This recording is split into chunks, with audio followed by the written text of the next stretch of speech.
Orca প্রজাতির ডলফিনের সঙ্গে নারী প্রশিক্ষক জেসিকা র্যাডক্লিফের একটি ভিডিও নিয়ে তুমুল আলোচনা চলছে সামাজিক যোগাযোগ মাধ্যমে, যেখানে দেখা যায় প্যাসিফিক ব্লু নামের মেরিন পার্কে ডলফিনের সঙ্গে খেলা দেখাচ্ছেন নারী প্রশিক্ষক জেসিকা র্যাডক্লিফ। চমকপ্রদ এই দৃশ্য দেখে উচ্ছ্বাস প্রকাশ করতে দেখা যায় দর্শনার্থীদের।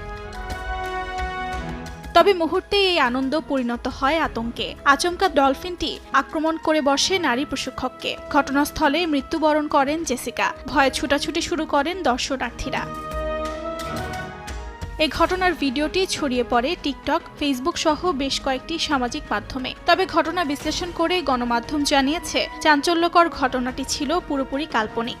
ভিডিওটি পরীক্ষা নিরীক্ষা করে প্রযুক্তি সংশ্লিষ্টরা জানিয়েছেন ওই ভিডিওটি মিথ্যা ও বানোয়াট। পুরো ভিডিওটি কৃত্রিম বুদ্ধিমত্তা বা এআই ব্যবহার করে বানানো হয়েছে বলে ধারণা তাদের। অর্জিতা শেহজিন।